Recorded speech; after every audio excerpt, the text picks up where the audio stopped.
இயேசு கிறிஸ்துவின் பரிசுத்த நாமத்தில் உங்களை அன்போடு வாழ்த்துகின்றேன். இன்றைய நாளிலும் தொடர்ந்து நாம் இந்த கல்வி திட்டங்களை குறித்து படித்து கொள்ளப் போகிறோம்.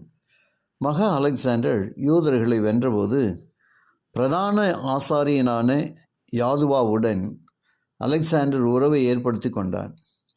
யூத மதத்தில் அவன் ஆர்வம் காட்டினான். வேத வாக்கியங்களை கிரேக்க மொழியில் மொழி பெயர்ப்பதற்கு அலெக்சாந்திரியாவுக்கு வரும்படி ஒரு பெரும் எண்ணிக்கையிலான ஆசாரியர்களுக்கும் கிரேக்கர்களின் தத்துவம் மற்றும் அறிவியல்களை குறித்த போதனையையும் கல்வியையும் கற்று பயிற்சி அடைவதற்காக தங்கள் திறமையுள்ள வாலிபர்களை அனுப்பும்படி இஸ்ரவேலருக்கும் அவன் அழைப்பு விடுத்தான். பிரியமான தேவ பிள்ளைகளே, கிரேக்க மொழியை கற்பதும் கிரேக்க மொழியில் வேதம் மொழிபெயர்ப்பு செய்யப்படுவதும் யூத மார்க்கத்திற்கு பெரிய நன்மையை கொண்டு வரும் என்று அநேக யூதர்கள் நினைத்தனர்.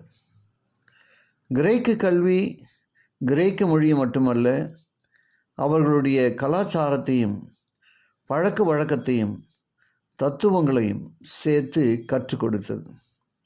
காலப்போக்கில் யூதருடைய கல்வி கூடங்களில் கிரேக்கர்களைப் போல தங்கள் பட்டதாரிகளுக்கு பட்டங்களை கொடுக்க ஆரம்பித்தனர். ரேவ் அல்லது ரபி, தனா, கேயான், சாடி மற்றும் ரேபான் என பல்வேறு பட்டங்கள் இருந்தது. யூத மதத்தை சார்ந்த கல்விக்கூடங்களில் பட்டதாரிகள் வித்தியாசமான உடை அணிவதன் மூலம் தங்களுடைய தகுதியிலான அடையாளத்தை காட்ட வேண்டியது அவசியமாக கருதப்பட்டது. பட்டம் பெற்ற ஒரு மனிதன் ஒரு பிரத்யேகமான தனித்தன்மை வாய்ந்த அங்கி மற்றும் தொப்பியை அணிய ஆரம்பித்தார்கள். கொஞ்சம் கொஞ்சமாக சனகரிம் சங்கம் என்கிற பள்ளிக்கூடங்கள் தொடர்ந்து செயல்பட்டு கொண்டிருந்த போதிலும் ஆவிக்குரிய செல்வாக்கு மற்றும் வல்லமையில் மாற்றங்கள் வர ஆரம்பித்தது. யூத மத கல்விக்கூடங்களின் பாடத்திட்டங்கள் அறிவு மார்க்கத்திற்கு நேராக வழி நடத்தியது.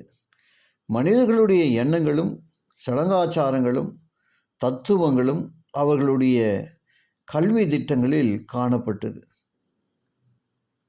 மனிதர்கள் தங்களுடைய கல்வியின் அறிவை வைத்து தங்களை உயர்த்தி கொண்டார்கள்.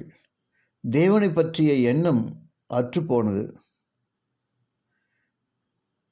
யூத மத போதகர்கள் புகழப்பட்டார்கள், அங்கு கல்லாதவர்கள் அவமதிக்கப்பட்டார்கள். தொடர்ந்து நாம் ஜெபத்தோடு இந்த காரியங்களை படித்துக்கொள்ள தேவன் கிருபை செய்வாராக. ஜெபம் செய்வோம். கிருபையுள்ள நல்ல பிதாவே, உமக்கு நன்றி சொல்லுகிறப்பா. இந்த நாள் முழுவதும் ஒரு பிரசனம் எங்களை காத்து வழிநடத்தியதுக்காக நன்றி சொல்கிறோம். உங்களுடைய வார்த்தைகளை கேட்டு ஒவ்வொருவரையும் ஆசீர்வதிங்க. இயேசுவின் வழியாக ஜெபிக்கிறேன் நல்ல பிதாவே, ஆமென்.